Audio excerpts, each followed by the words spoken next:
ఉత్కంఠగా రెండో విడత పంచాయతీ ఎన్నికల ఫలితాలైతే ఉన్నాయి. 3900కు పైగా స్థానాల్లో ఎన్నికలైతే జరిగాయి. మెజారిటీ స్థానాల్లో కాంగ్రెస్ మద్దతుదారులు విజయం సాధించారు. 1700కు పైగా సర్పంచ్ స్థానాలు కాంగ్రెస్ సొంతం చేసుకుంది. 700కు పైగా సర్పంచ్ స్థానాల్లో బీఆర్ఎస్ విజయం సాధించింది. దాదాపు 180 సర్పంచ్ స్థానాల్లో బీజేపీ విక్టరీ కొట్టింది.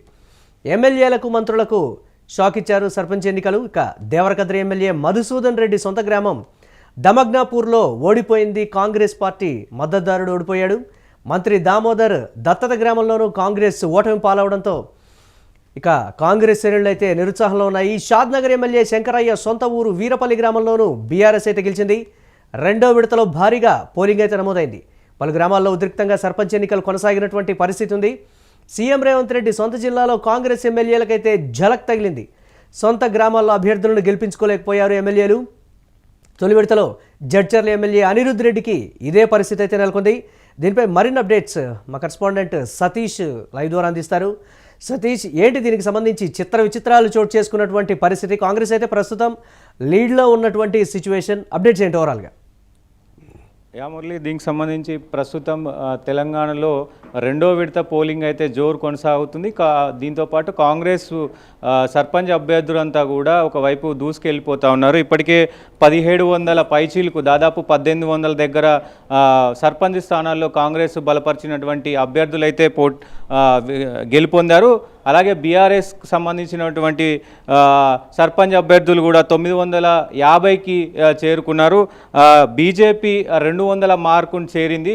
తొలి విడతలో సర్పంచ్లో కొంచెం బీజేపీ వెనుకబడినప్పటికీ ఇప్పుడు బీజేపీ 202 మార్కునైతే దాటింది. ఇతరులు దాదాపు 2 విడతల్లో, అంటే ఫస్ట్ విడతలో, ఇప్పుడు ఈ సెకండ్ విడతలో కూడా 2 కలిపి 1000 పైన సర్పంచ్ అభ్యర్థులు గెలుపొందారు. ఇప్పుడు 485 సర్పంచ్ స్థానాలను ఇతరులు గెలుచుకున్నారు. ముఖ్యంగా కాంగ్రెస్ సంబంధించినటువంటి మంత్రులకు అలాగే ఎమ్మెల్యేలకు షాక్ కలిగిందనుకోవచ్చు. ఎప్పటికీ అంటే ముఖ్యంగా ఏదైతే కాంగ్రెస్ పార్టీకి సంబంధించినటువంటి స్థానాలు ఎక్కువ గెలిచినప్పటికీ మేజర్గా ఎవరైతే ఎమ్మెల్యేలు కావచ్చు, మంత్రులు కావచ్చు, ముఖ్యంగా కాంగ్రెస్ పార్టీలో కీలక నేతలు ఎమ్మెల్యేలకు సంబంధించిన సొంత గ్రామాల్లో, సొంత జిల్లాల్లో ఓడిపోవడం జరుగుతుంది. సో దీన్ని కూడా ఇట్లా చూసుకుంటే ముఖ్యంగా రేవంత్ రెడ్డి సొంత జిల్లాలో చాలా ఓడిపోయిన పరిస్థితులు కనబడుతున్నాయి. అలాగే అనిరుద్ రెడ్డికి సంబంధించి తొలి విడతలో కూడా ఆయన ఓడిపోవడం జరిగింది. దీనికి సంబంధించి ఒకవైపు ఏదైతే కాంగ్రెస్ సంబంధించి యశస్విని రెడ్డికి సంబంధించిన, అంటే యశస్విని రెడ్డి సొంత ఊర్లో ఓడిపోయారు. వాళ్ళ అత్తకు సంబంధించిన ఊర్లో కూడా అక్కడ ఓడిపోయారు. జిల్లాలో కూడా కాంగ్రెస్ పార్టీ దాదాపు తక్కువ సీట్లే వచ్చినాయి. సో ఈ ముఖ్యంగా ఎవరైతే కీలక నేతలు ఉన్నారో అందరూ పర్టికులర్గా ఎమ్మెల్యేల విషయంలోనే ఎందుకు సతీష్ ఇటువంటి పరిస్థితి ఉంది? ఎమ్మెల్యేలు తమ సొంత గ్రామాల్లో గెలిపించుకోలేనటువంటి పరిస్థితి, అక్కడ బీఆర్ఎస్ పార్టీ జెండా పాతడానికి సంబంధించి దాదాపుగా అంటే అభ్యర్థుల వైఫల్యం అంటారా, లేకపోతే మా గ్రామమే కదా, మేమే గెలుస్తాం కదా, మా మద్దతుదారుడే గెలుస్తాడు కదా అనేటువంటి ఒక ధీమాతోటి ఈ పరిస్థితి చోటు చేసుకుందా? దీనికి ఏం చెప్తున్నారు అక్కడ? ముఖ్యంగా ఈ ఎవరైతే మెయిన్ లీడర్స్ ఉన్నారో బీఆర్ఎస్ పార్టీ నుంచి కూడా గట్టి పోటీ దొరుకుతుంది. అక్కడ ఇప్పటికే గతంలో బీఆర్ఎస్ క్యాడర్ కావచ్చు, బీఆర్ఎస్ కార్యకర్తలు కావచ్చు పెద్ద ఎత్తున గట్టిగా ఉన్నారు. దాంతోపాటు ఎవరైతే మెయిన్ ఎమ్మెల్యేలను ఫోకస్ చేసి బీఆర్ఎస్ ప్రభుత్వం కూడా అటు కేటీఆర్ కావచ్చు, హరీష్ రావు కావచ్చు అందరూ ప్రతిష్టాత్మకంగా తీసుకున్నారు. మెయిన్ ఎమ్మెల్యే స్థానాల్లో ఓడగొడితే వాళ్ళని విమర్శించడానికి అన్న ఇది ఉంటుంది అని చెప్పేసి, ప్రతిపక్షంగా కూడా మనం ముందుకెళ్ళొచ్చు అని చెప్పేసి కూడా మెయిన్ ఎమ్మెల్యేల స్థానాలను కూడా చేసినట్టు ఇదిగా ఉంది. ముఖ్యంగా మెయిన్ ఏదైతే మహబూబ్ నగర్ కావచ్చు, ఏదైతే సంగారెడ్డికి సంబంధించి కూడా పెద్ద ఎత్తున బీఆర్ఎస్కి వచ్చింది. సిద్దిపేటలో బీఆర్ఎస్కి ఎక్కువ వచ్చినాయి. సో మెయిన్ కామారెడ్డిలో బీఆర్ఎస్కి ఎక్కువ వచ్చినాయి. సో మెయిన్ అన్ని నియోజకవర్గాల్లో కూడా బీఆర్ఎస్కు కొంచెం మొగ్గు చూపుతూ ఉన్నారు. ఫస్ట్ విడతలో ఏదైతే గెలుపు కాంగ్రెస్ ముందుకెళ్ళిందో, సెకండ్ విడతలో కొంచెం, అంటే ఫస్ట్ విడతలో ఎక్కువ సీట్లు వచ్చినాయి కాబట్టి ఈ రెండో విడతలు కూడా కాంగ్రెస్కి ఎక్కువ సీట్లు వచ్చే అవకాశం ఉండే. ఎందుకంటే ఫస్ట్ విడత రిజల్ట్ చూశారు కాబట్టి కాబట్టి కాంగ్రెస్ సర్పంచులే ఎక్కువ గెలిచారు. దాంతోపాటు ఇతరులు కూడా వాళ్ళు గెలిచినప్పటికీ మళ్ళీ కాంగ్రెస్లోకే వెళ్ళే అవకాశాలు ఉంటాయి. కాబట్టి ఓవరాల్గా డెవలప్మెంట్ కోసం ఊర్లో జనాలంతా ఆలోచిస్తారు కాబట్టి అటు కాంగ్రెస్లోకి వెళ్ళే అవకాశం ఉంటుంది. ఇప్పుడు సెకండ్ విడత కావచ్చు, మూడో విడత కావచ్చు, మొత్తం కూడా కాంగ్రెస్ పార్టీకి వైపు వెళ్ళే అవకాశాలు అయితే ఉంటాయి. మురళి, దీనికి సంబంధించి మొత్తం కూడా అంటే ఎమ్మెల్యేలకు సంబంధించి దీని తర్వాత మరి కాంగ్రెస్ పార్టీ మూడో విడతకి ఎలా తీసుకుంటుంది? ఎందుకంటే మెయిన్ ఫస్ట్ విడతలో కూడా మేజర్ ఎమ్మెల్యేల స్థానాలు కూడా గ్రామాల్లో సొంత జిల్లాల్లో ఓడిపోయిన దాఖలాలు ఉన్నాయి. ఇప్పుడు ముఖ్యంగా అందరూ ఎవరెవరైతే ఏదైతే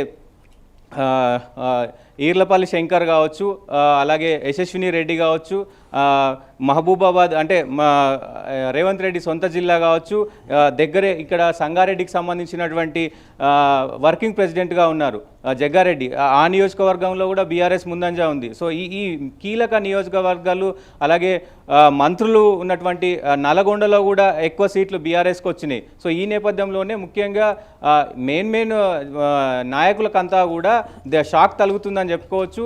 సో మూడో విడత తర్వాత లెక్క మారుతుందని బీఆర్ఎస్ చాలా కాన్ఫిడెన్స్ గా ఉంది కదా సతీష్, దాన్ని ఎలా చూడాలంటారు మనం? కానీ ముఖ్యంగా ఇప్పుడు ఫస్ట్ విడత చూసుకుంటే కాంగ్రెస్ ముందంజ ఉంది. సెకండ్ విడతలో కూడా దానికి మించి వచ్చే అవకాశాలు కనబడుతున్నాయి. ఎందుకంటే ఆ రిజల్ట్ ఫస్ట్ విడత రిజల్ట్ దాని తర్వాత పరిణామాలు జనాలు కూడా ఆలోచిస్తారు కాబట్టి ప్రజలంతా కూడా అంటే కాంగ్రెస్ ఎట్లా గెలుస్తుంది కాబట్టి గెలిచే పార్టీకి వేద్దామనే ధోరణిలో కూడా ప్రజలు ఉంటారు. కాబట్టి ఫస్ట్ విడతలో వచ్చిన దానికంటే ఇప్పుడు ఈ విడతలో దాదాపు 3,900 దీనికి సంబంధించి ఉన్నాయి. దీంట్లో ముఖ్యంగా దాదాపు 3,000 పైనే కాంగ్రెస్కి వచ్చే అవకాశం ఉంది. ఓవరాల్గా 8,000 దీనికి సంబంధించి 8,000 వరకు వచ్చే అవకాశం ఉంది. ఓవరాల్గా చూస్తే అంటే 3 విడతల్లో కలిపి కూడా కాంగ్రెస్కే ఎక్కువ అవకాశం ఉంటుంది. ఇతరులు కూడా దాదాపు 1,500 నుంచి 2,000 మంది గెలిచే అవకాశం ఉంటుంది. సో ఓవరాల్గా మొత్తం 12,756 స్థానాలకు సంబంధించి దాదాపు 10,000 నుంచి 11-12,000 స్థానాలు గెలిచే అవకాశాలు అయితే కాంగ్రెస్ కనబడతా ఉన్నాయి. కానీ మరి బీఆర్ఎస్ ఎట్లా దీన్ని డిఫెండ్ చేస్తుంది? మూడో విడతకి మరి బీఆర్ఎస్ ఎట్లా డిఫెండ్ చేస్తుంది? మూడో విడతలో అయినా ఎక్కువ సీట్లు తెచ్చుకునే ప్రతిపక్షం విలువను కాపాడుకుంటుందా అనే కూడా ఒక చర్చనీయాంశమైంది. మరి right, thanks for updates Satish. ఇక ఉత్కంఠగా రెండో విడత ఎన్నికల పంచాయతీ అయితే ఫలితాలు అయితే వెలువడుతూ ఉన్నాయి. 3,900కు పైగా స్థానాల్లో ఎన్నికలు అయితే జరిగాయి. మెజారిటీ స్థానాల్లో కాంగ్రెస్ మద్దతుదారుల విజయం అయితే కొనసాగుతుంది. 1,700కు పైగా సర్పంచ్ స్థానాలని కాంగ్రెస్ అయితే సొంతం చేసుకుంది. 700కు పైగా సర్పంచ్ స్థానాల్లో బీఆర్ఎస్ విజయం సాధించింది. దాదాపు 180 సర్పంచ్ స్థానాల్లో బీజేపీ అయితే విక్టరీ కొట్టింది. ఎమ్మెల్యేలకు మంత్రులకైతే సర్పంచ్ ఎన్నికలు ఒక షాక్ అనే చెప్పాలి. దేవరగద్ర ఎమ్మెల్యే మధుసూదన్ రెడ్డి సొంత గ్రామం దమగ్నాపూర్లో కాంగ్రెస్ పార్టీ ఓడిపోయింది. దాదాపుగా చాలామంది ఎమ్మెల్యేల సొంత గ్రామాల్లో వారి బంధువులు పోటీ చేసినప్పటికీ కూడా అక్కడ ఓడిపోవడం కూడా ఒకంత షాక్ అనే చెప్పుకోవాలి. దీనికి సంబంధించి కాంగ్రెస్ పార్టీ ఆలోచనలో పడినటువంటి పరిస్థితి ఉంది. అక్కడ ఎమ్మెల్యేలకు సంబంధించి కావచ్చు, ఇతరత్ర ఆ స్థాయిలో ప్రచారం చేయలేదన్నటువంటి విమర్శలు కూడా ఉన్నాయి.